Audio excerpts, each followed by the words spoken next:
Hi, this is Joachim for statisticsglobe.com, and in this video I will show you how to replace values in a data frame based on a logical condition. In this video I'm going to show you several examples, and all of these examples are based on the data frame that we can create with lines 2 to 6 of the code. So if you run these lines of code, you will see at the top right of RStudio that a new data frame object was created. And we can also have a look at this data frame by clicking on the data object, and then a new window appears which is showing the structure of our data frame. As you can see, our data consists of 5 rows and 4 columns, whereby 2 of these columns are numeric. One column is a character variable and another column is a factor variable. In the first example of this video, I'm going to show you how to replace values in a numeric variable based on a logical condition. And this is what I'm doing here in line 8 of the code. So in this line of code, I'm first specifying the column in which I want to replace values. Then I'm opening square brackets, and within these square brackets, I'm specifying a logical condition. So in this case, I'm selecting all values where the data frame variable num1 is equal to 1.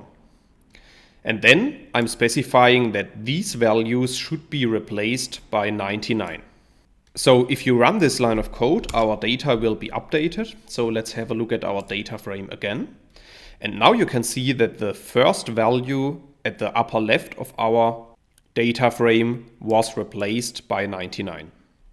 In the second example of this video, I want to show you how to replace a character value based on a logical condition, and this is what we are doing in line 10 of the code.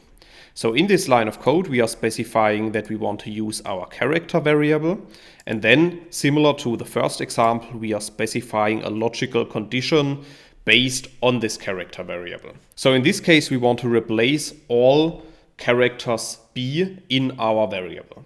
And we want to replace the b value by xxx. So if you run line 10 of the code, our data is updated again. So let's have a look at the data. And now you can see that in our third variable, in the variable char, the value b was replaced by the character string xxx. In the third example of this video, I'm going to show you how to replace values in a factor variable. And this is a little bit more complicated as in the previous examples, because if we are replacing a factor value with a value that has not existed in the factor before, the R programming language will return a warning message. And for that reason, it makes a lot of sense to convert our factor variable to a character first. And this is what I'm doing in line 12 of the code using the as.character function. So as you can see in this line of code, I'm converting our factor variable to a character. And then I'm using basically exactly the same code as in line 10. So in this case, I'm replacing the factor levels group 1 by a new character string new group. So if we run this line of code, our data is updated. And then after replacing our factor levels, I'm converting our variable back to the factor class.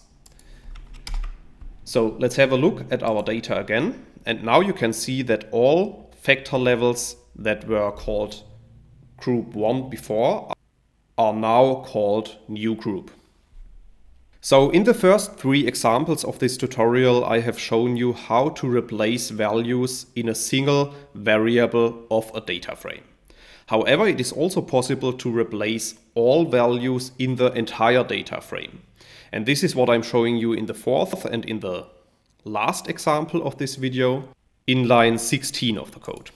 So in this line of code, I'm simply specifying that each value in the whole data frame that is equal to 3 should be replaced by 777. So if you run this line of code, our data frame is updated again. So let's have a look at the data. And now you can see that each 3 that we had before in the data was replaced by 777. So in this video, I have shown you how to replace values in a data frame based on a logical condition in the R programming language.